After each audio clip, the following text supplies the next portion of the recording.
লাগছে বলো। নমস্কার, ঘরকন্যা সায়নী ব্লগে আপনাদের স্বাগত জানাচ্ছি। আজকের ব্লগটা আমাদের পরিবারের খুব স্পেশাল একটা যাত্রার গল্প। ভোরবেলা ঘুম ভাঙতেই মনে হচ্ছিল আজ একটা নতুন অভিজ্ঞতা অপেক্ষা করছে। আমরা সবাই তাড়াতাড়ি উঠে রেডি হয়ে নিলাম। লাগেজ গোছানো ছিল আগে থেকেই। আমাদের যাত্রা শুরু হলো হায়দ্রাবাদ থেকে কলকাতা। ভোরের হালকা ঠান্ডা হাওয়া, ফাঁকা রাস্তা, আকাশের হালকা গোলাপি রং, সব কিছু যেন সিনেমার মতো লাগছিল। গাড়িতে উঠেই আমরা সবাই খুব এক্সাইটেড, বিশেষ করে রিকি লং ড্রাইভে যেতে খুব পছন্দ করে, তাই এতটা লং ড্রাইভে যাবে ভেবে ও খুব এক্সাইটেড। সামনে লম্বা রাস্তা, অনেক গল্প, অনেক স্মৃতি। গাড়ির ভেতরে চলছিল গান, হাসি, মজা আর গল্প। মাঝে মাঝে জানলা দিয়ে বাইরের সবুজ মাঠ, ছোট ছোট গ্রাম, রাস্তার পাশের দোকান সব দেখছিলাম। আর রিকি দেখে চলেছিল শুধু রাস্তা, আর কোন গাড়ি ওর গাড়িকে ড্রপ করলো, ওর গাড়িকে কোন গাড়ি পেরিয়ে চলে গেল, এইগুলোই ওর কাজ দেখে রাখা। আর পেছন থেকে পাপাকে বলা, পাপা ফাস্ট, পাপা ফাস্ট। এইভাবে ও পুরো রাস্তাটাই চলতে থাকে। রোড ট্রিপের একটা আলাদা আনন্দ আছে। গন্তব্যে পৌঁছানো যতটা গুরুত্বপূর্ণ, তার থেকেও বেশি সুন্দর হলো যাত্রাপথ। কিছুটা পথ যাওয়ার পর আমরা থামলাম সকালের টিফিন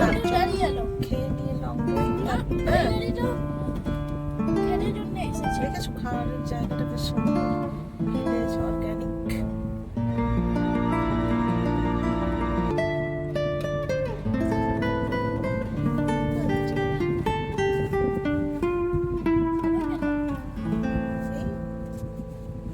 ব্রেকফাস্ট করো না এখন? চা খেয়েছো?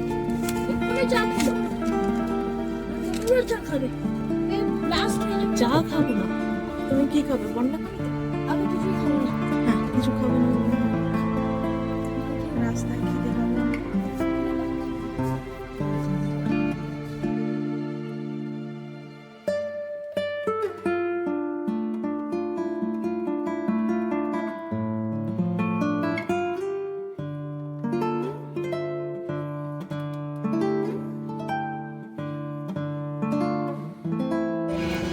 রিকি এখন কি করতে চাচ্ছে?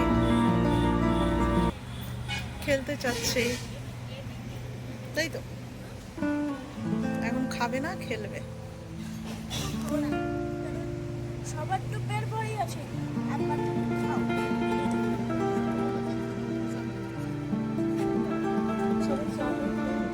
তাহলে তো চা খাওয়া হয়ে গেছে, খাওয়া হচ্ছে।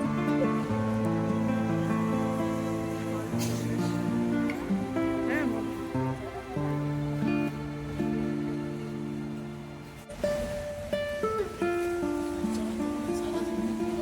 খাওয়া হয়ে গেছে, উঠছে।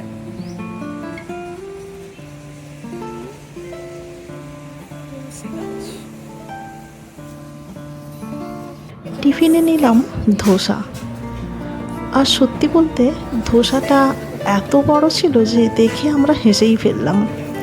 আর দোকানটাতে এতটাই ভিড় যে আমাদের খানিকটা ওয়েট করতে হলো। কিন্তু এই দোকানের খাবার জানেন খুব ভালো হয়। আমরা এর আগেও যখন রোড ট্রিপ করেছিলাম এই দোকানেই আমরা টিফিন করেছিলাম, তাই জানতাম দোকানটার খাবার দাবার কেমন। গরম গরম সাম্বার, নারকেল চাটনি আর সেই মুচমুচে ধোসা, একদম অসাধারণ স্বাদ। ভোরের খিদে আর লম্বা রাস্তার ক্লান্তি সব মিলিয়ে ওই টিফিনটা যেন আরও বেশি মজাদার লাগছিল। এই ছোট ছোট মুহূর্তগুলোই তো ভ্রমণের আসল আনন্দ, তাই না?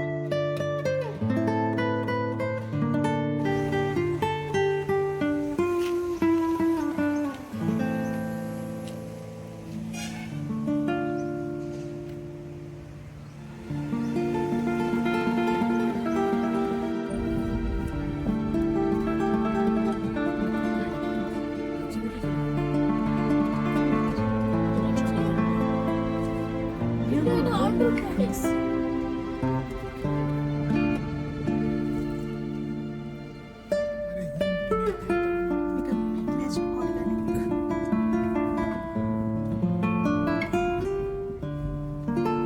কি ব্রিজ? লন্ডন এটা লন্ডন ব্রিজ। হ্যাঁ মানে প্যারিসের মডেল। আচ্ছা ঠিক আছে, এটা প্যারিসের ব্রিজই তো। আর কাউকে বলিস না, লন্ডন ব্রিজটা গিয়ে ভালো করে দেখবি। লন্ডন ব্রিজ তার মাঝখানে একটা প্যারিস ছিল, মাঝখানে মানে ব্রিজটা ভালো করে সামনে দেখবি।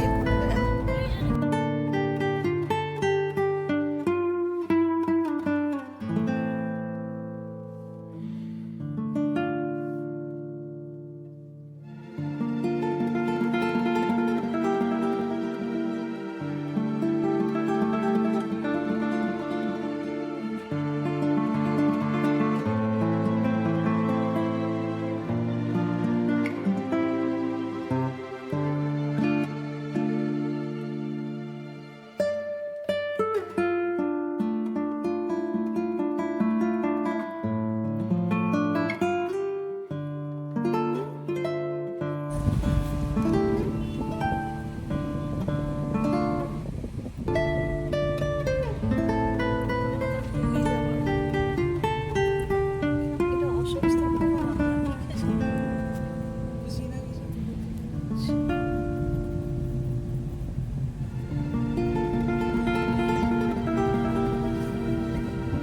প্রত্যেকটা শহরের আলাদা দুপুরের দিকে আমরা পৌঁছে গেলাম ওয়ারাঙ্গেল। এখানে আমরা লাঞ্চের জন্য থামলাম। দুপুরে নিলাম বিরিয়ানি, কারণ সাউথের থালি সবাই খেতে খুব একটা স্বাচ্ছন্দ্য নই। গরম গরম সুগন্ধি বিরিয়ানি, সঙ্গে রায়তা, একদম জমে গেল দুপুরটা। খাওয়ার পর একটু বিশ্রাম নিয়ে আবার রওনা দিলাম।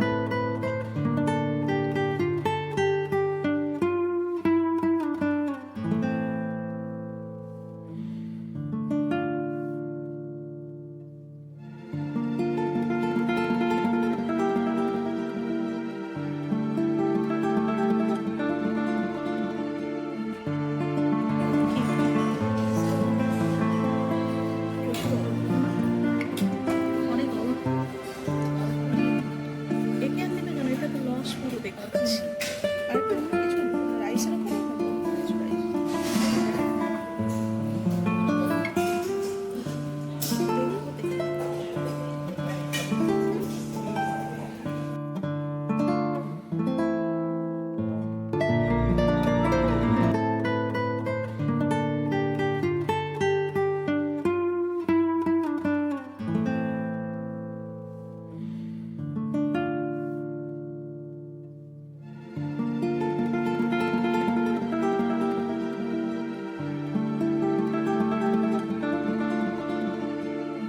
হাইওয়ের সামনে দাঁড়িয়েছি। দুপুরে লাঞ্চটা নিয়ে এখানেই করলাম, বিরিয়ানি খেলাম, কারণ দেখি এমনি এখানকার যে রাইস হয় এগুলো খেতে চায় না, নিয়ে শুধু শুধু নষ্ট হয়, তাই ভাবলাম বিরিয়ানি নিলাম। সবাই মিলে বিরিয়ানি খেলাম। ভাইজাগ যাওয়ার যেতে আর খানিকটা পথ বাকি, 200 কিলোমিটার। এরপরে ওই দিকে রওনা দিলাম। বাইরে প্রচণ্ড কাঠটা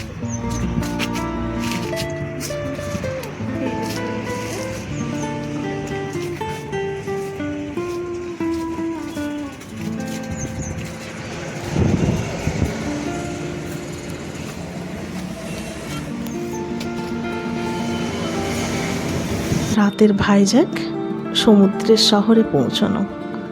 অনেকটা পথ পেরিয়ে রাতের দিকে আমরা পৌঁছে গেলাম বিশাখাপত্তনম, যাকে সবাই ভাইজ্যাক বলে চেনে। ভাইজ্যাক পৌঁছানোর পর মনে হচ্ছিল সমুদ্রের শহরে এসেছি। বাতাসে একটা আলাদা নোনতা গন্ধ, ঠান্ডা হাওয়া। এখানে আমার মামার মেয়ে থাকে। ওর বাড়িতে পৌঁছেই খুব আপন মনে হলো। আমরা প্রতিবারই ওর বাড়িতেই রাত্রিটা কাটাই, কারণ হায়দ্রাবাদ টু কলকাতা অনেকটাই পথ। মিডিলে একবার রেস্ট না নিলে পরের দিন যাওয়া যায় না। ওদের ছোট্ট ছেলে ডোডো আমাদের দেখে এত খুশি হলো যেন ওর কাছে আমরা বড় সারপ্রাইজ। ওর হাসি, ওর দৌড়ে এসে জড়িয়ে ধরা, মনটা একদম ভরে গেল। আর সারাক্ষণ রিকি দাদা করে রিকিকে জড়িয়ে ধরা। রাতের বীজে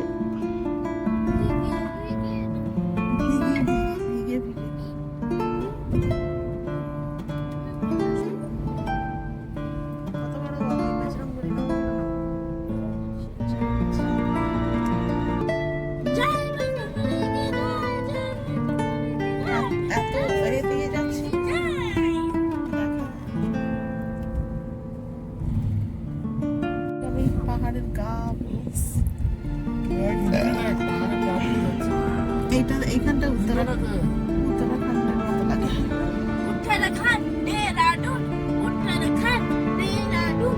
চুপ কর বাবু, এখন চুপ কর, এখন ডেঞ্জার রাস্তা।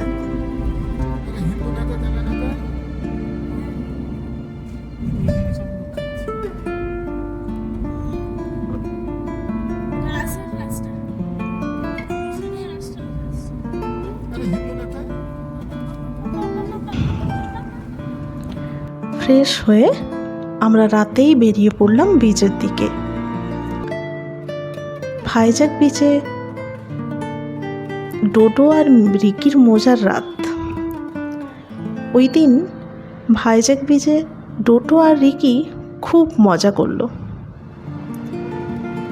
ডোডো আর রিকি রাতে চলে গেল ভাইজাগের সুন্দর বিচে।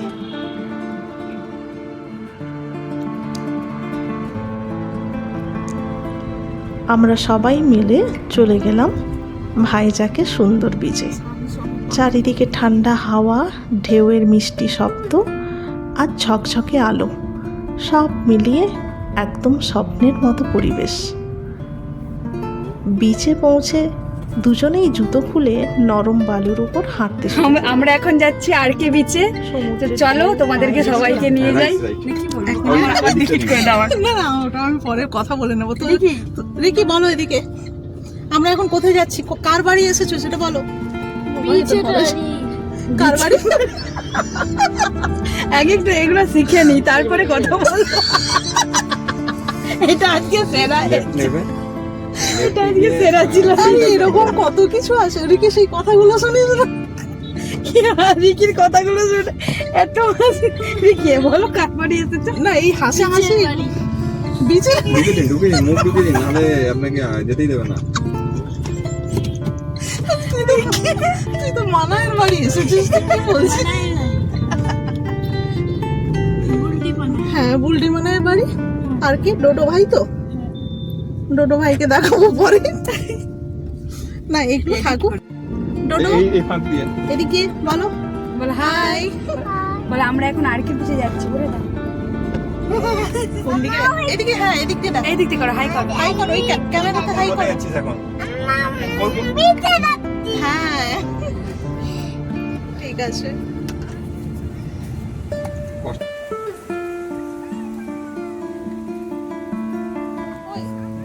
এখান পর্যন্ত আসে না? এই বলবি, এখান পর্যন্ত জল ওঠে না? এই রিকি যাবে না, রিকি সামনে যাবে না, কিছু হবে না। না, ওকে বলছি এদিকে আয়, রিকি আমার হাতে থাকো।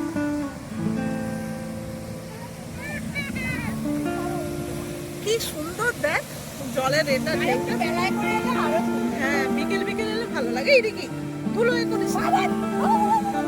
ও মা, এই কোন জুতো এখানে? এই ডোডো, কি বাচ্চা বলো তো, এইরকম বাইক উঠে যাস। এই রিকি এদিকে সরে দেখ, তোকে কিন্তু আর গাড়িতে নেবে না এরকম করলে। এই যে এই আলো লাইটের দিকে আয়, তোদের একটু লাইট নিয়ে নি। রিকি সমুদ্রে চলে যাবে না হলে। মাছের গন্ধ। হ্যাঁ, এখানে মাছ হয় না। আমরা কোথায় একটা অন্য জায়গা, ওই পাশে বাড়ি যাবো আর মাঝে। এই রিকি এদিকে দেখো, ভালো লেগেছে বিচ দেখতে? এই ডোডো এদিকে। সবাই মিলে চলে গেলাম ভাইজাগের সুন্দর বিচে।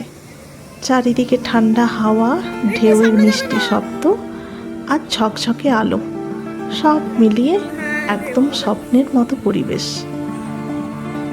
বিচে পৌঁছে দুজনেই জুতো খুলে নরম বালুর উপর হাঁটতে শুরু করলো। সমুদ্রের ঢেউ পায়ে এসে লাগতেই তারা হাসতে লাগলো। কাউকে ধরে রাখা যাচ্ছিল না। ওদের পাপারা ওদের হ্যান্ডেল করছিল। আমরা আর পাচ্ছিলাম না। ঢেউয়ের সাথে খেলতে খেলতে তখন যে সময়টা কেটে গেল বুঝতেই পারলাম না। তারপর তারা রাস্তার ধারের দোকান থেকে মজাদার আইসক্রিম খেলো। আমরাও খেলাম তার সাথে। চারিদিকে মানুষজন, বাচ্চাদের হাসির শব্দ আর আকাশের ঝলমলে চাঁদ সব মিলিয়ে রাতটা হয়ে উঠলো একদম পারফেক্ট। রিকি জুতো পরে নয়, জুতো খুলে যাও। হ্যাঁ ওর জুতো ছিল বের করা। রিকি রিকি রিকি জুতো খুলে, বোকা তুমি নিয়ে যাও, না হলে ও পারবে না। এর না খুব এ আছে, ওই জন্য তো ও অ্যাক্টিভ নয়।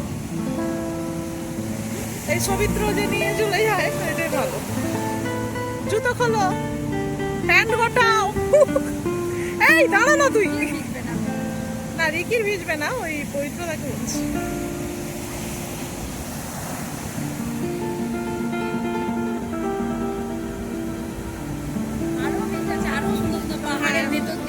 তো সেই এতে আসবো কি বলতো, ওই এর সময় পবিত্রতার কি ভয় যাবে না।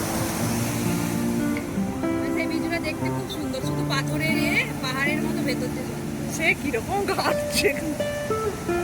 চল আমরা একটু বেরিয়ে দেখি। চলো।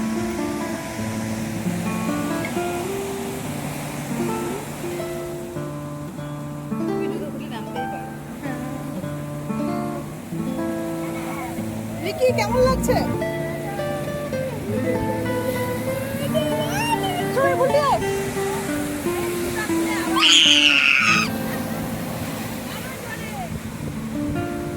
বলো আসছে না তো।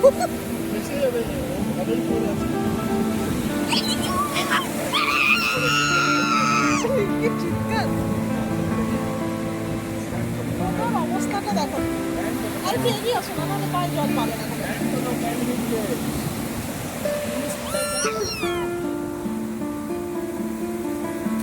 আরে এই জল কি টেনে নিয়ে যাও? হাই দেখো, হাই হাই ছবিগুলো কি সাহস। আরে আরে ভিজে যাবে।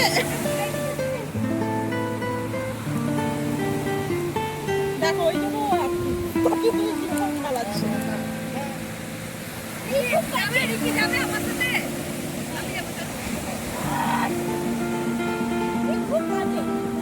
আর জলগুলো আসছেও না, দেখ এই আসবে।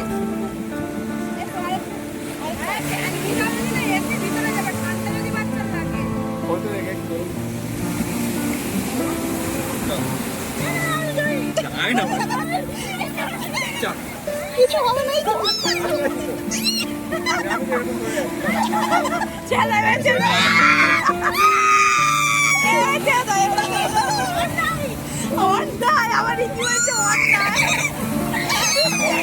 মজা পেয়ে গেলে না, দিনের বেলা এলে একটু ভিজে গেলেও তো না।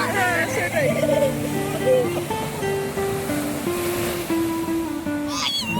কেমন লাগছে রিকি? এদিকে রিকি আরেকবার। আমরা দেখো কেমন ঢেউ খাচ্ছি। হ্যালো, ভারী সুন্দর না? কিন্তু আসতে অনেক দেরি হয়ে গেছে।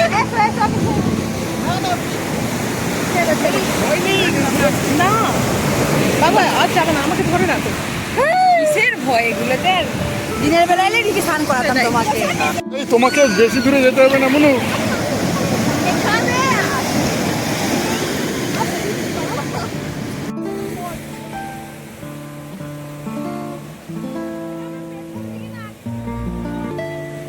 এই যে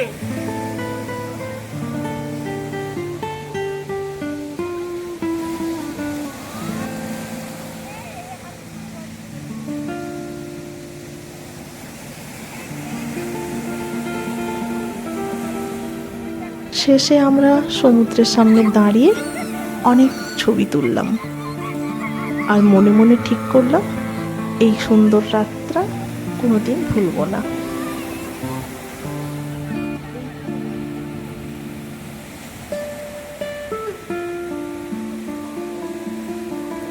এইভাবেই ডোডোর আর রিকির ভাইজাকের বীজের রাতটা হয়ে রইল স্মরণীয় আর আনন্দে ভরা।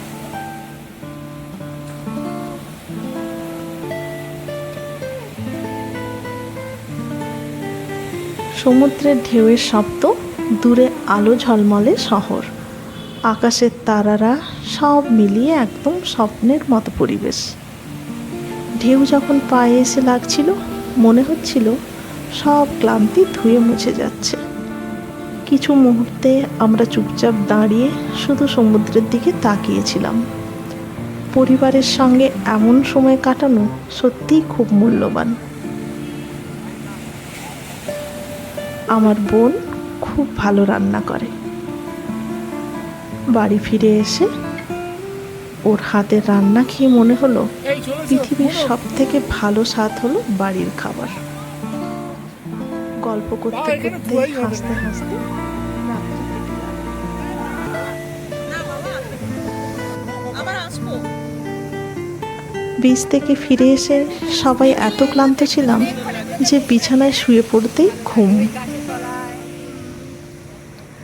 ভোরবেলা আবার নতুন করে যাত্রা শুরু। আজ আমাদের গন্তব্য ভাইজাক টু কলকাতা। মনটা খুব খারাপ লাগছিল ভাইজাক ছেড়ে যেতে, কিন্তু মনে হচ্ছিল বাড়ির সবাই আমাদের জন্য অপেক্ষা করছে। আবার তো ফেরবার পথে ভাইজাকেই আসবো, আবার ডোডোর সাথে মজা করব। এই অপেক্ষার টানটানই তো বাড়ির আসল মানে। ব্লগ শুরু করে দিলাম তো। আজকের এই ভ্রমণ শুধু একটা রোড ট্রিপ নয়, এটা ছিল পরিবারের সঙ্গে কাটানো অমূল্য সময়। তুই বলছিস, ওই তুই ওকে বলছিস, এই বলবি তুই বলতে আমি চালু করে দিলাম, আমি ভুলেই গেছিলাম। পরের ব্লগে আপনাদের সাথে শেয়ার করব ভাইজাক থেকে কলকাতা পথে আমাদের যাত্রা, আর মাঝপথে সুন্দর চিল্কা লেক। আসছি। আর মাঝপথে সুন্দর চিল্কা লেকে কিছু সময় কাটানোর মুহূর্ত। সেই ব্লগটা হয়তো আরও স্পেশাল হবে।